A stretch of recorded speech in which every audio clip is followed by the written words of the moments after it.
friends, welcome back. We are once again in our medieval charter challenge. I'm definitely supposed to be recording something else, but I'm inspired and this is what I want to do, and I love how fast this save loads even as I slowly but surely add more things to it. But we're pretty much done with the dry coast. I did download some boats because I decided I wanted boats.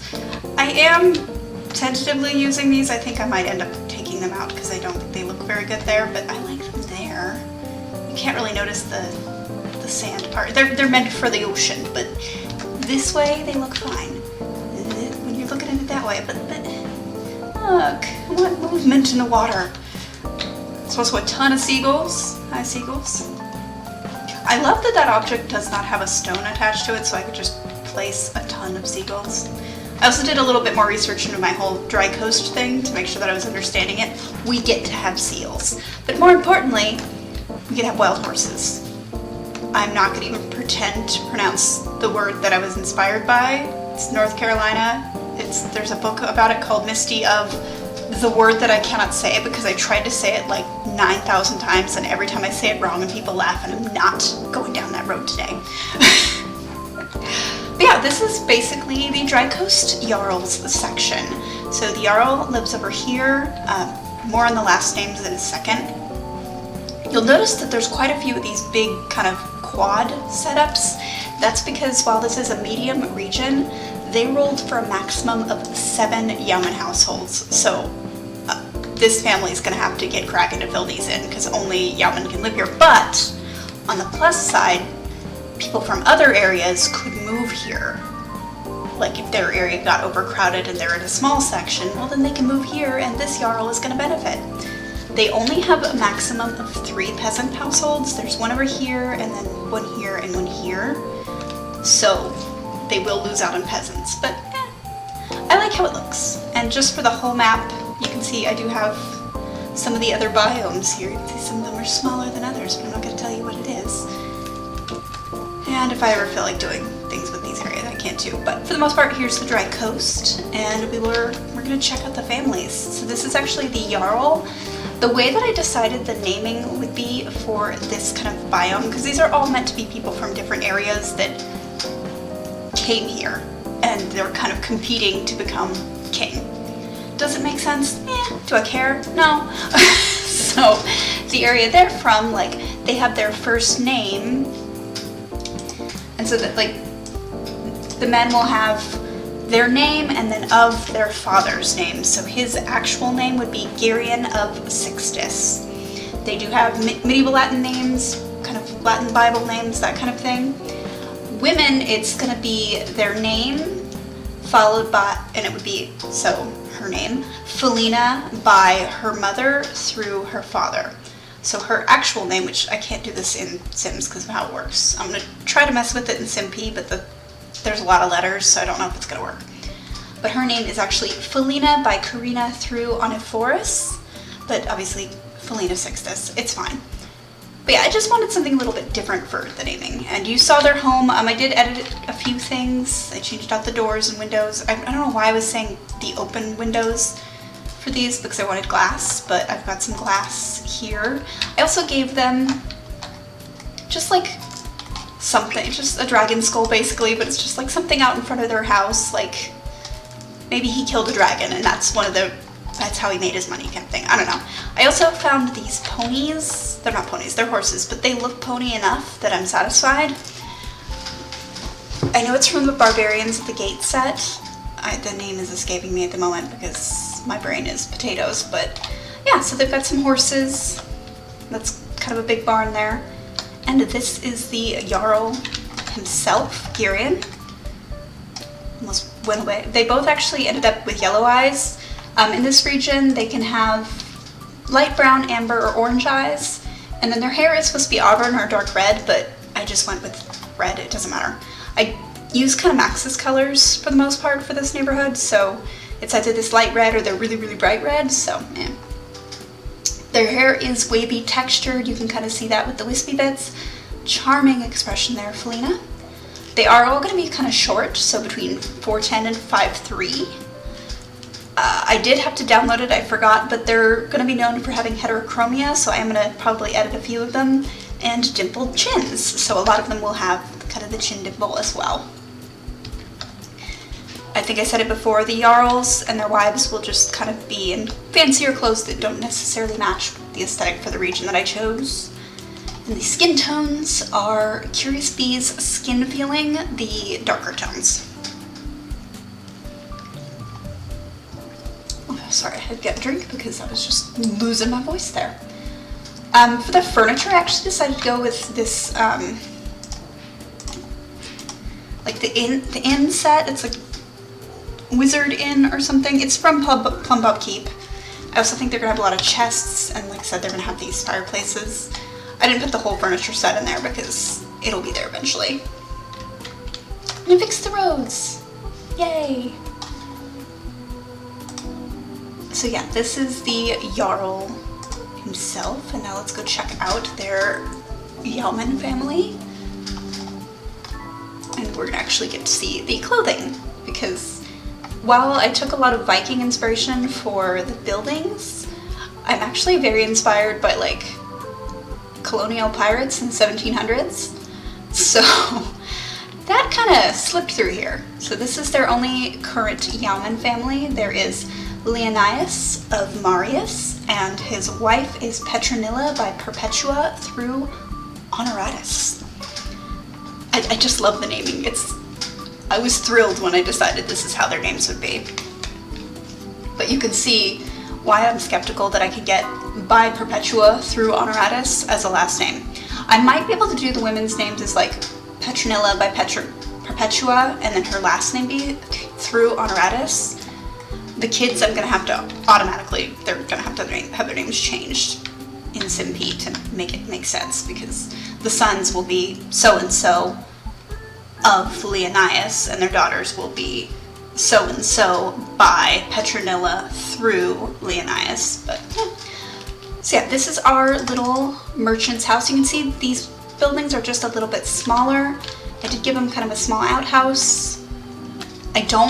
One of the main things I wanted was no separation at all, and so there's no walls, no interior walls, which is going to be a struggle for showers and, you know, toilet usage, especially if the families get big, because these guys should have a big family.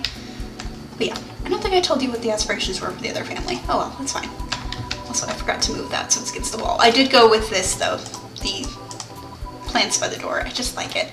So Leonis is a popularity sim, and his wife Petronilla is a knowledge sim. You can see she got kind of the ambery sort of eye color, and he got more of an orange.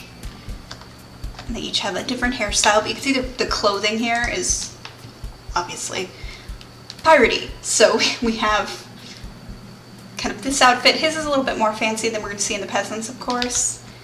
And for women, I wanted kind of square necklines. I really wanted aprons, kind of barmaid kind of vibes, but for the Yeoman like group, I was like, yeah, they won't have aprons necessarily. Like, it'll be common, but not everybody has to have one. And yeah, and then they've got just kind of a small pen with a horse in it. I seriously am so happy with how quickly this loads. You have no idea. It just brings me joy. This is the serotonin I needed. Also, fun fact, all of these sims in this particular area are based on my Catherine Howard sims 1 through 6. So some of the men obviously are the gender swapped versions. But yeah, I just decided to use them. Okay, he's a pleasure sim and she's a romance sim, because of course you are. Okay, so the next family is the first peasant family. That's these guys. Cool. So there is Amabilis of Elgius, and there is Illuminata by Rosalia through Magnus. And you can definitely see piratey clothes. She doesn't have an apron either. I think the apron might have gotten nixed.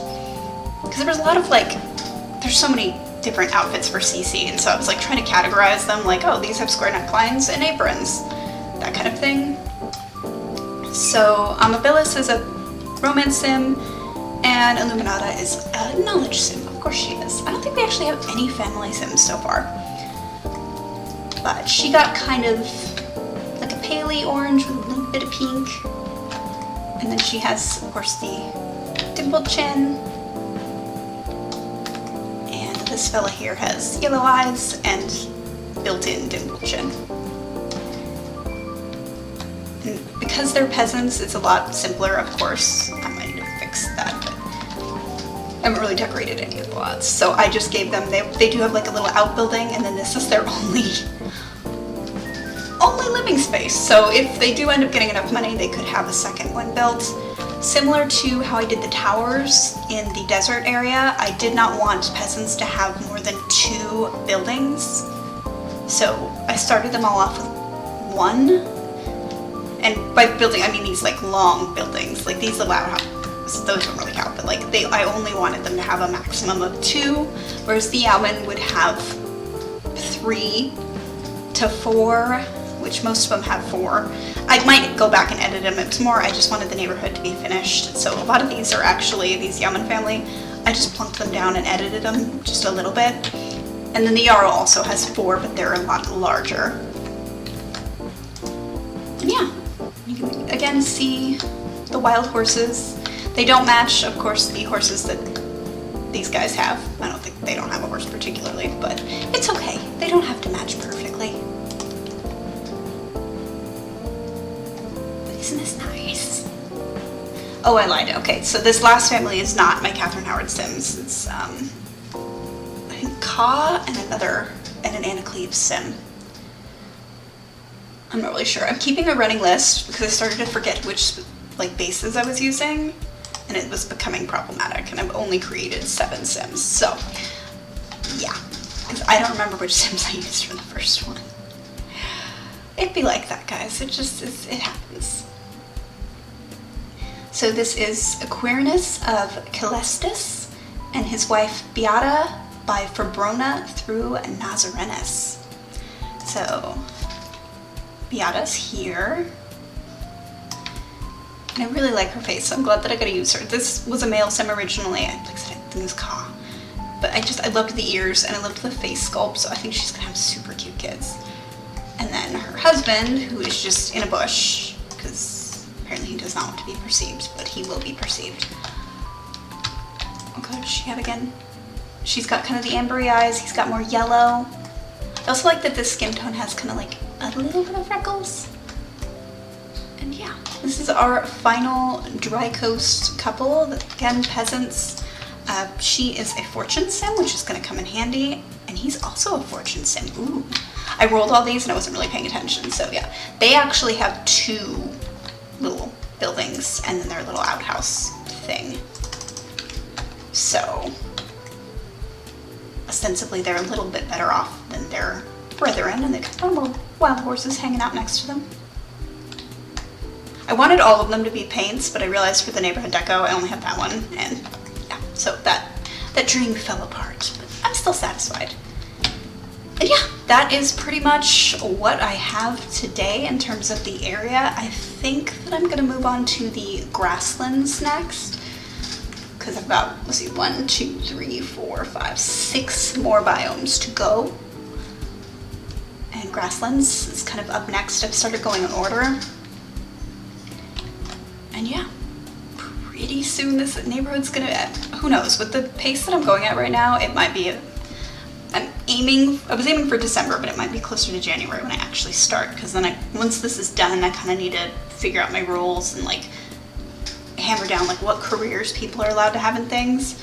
I also need to figure out community lots, because right now I've just made the rules for residential enrolled, but the Yaoman families are going to need community lots at some point, and as you can see, like this one, I've already kind of filled this area, so are they gonna have like a commercial district? Like, how am I gonna handle that? So, and also just like, can they support a commercial district even though they have all these Yaoman families? Like, say they fill it all up, because they could have 7.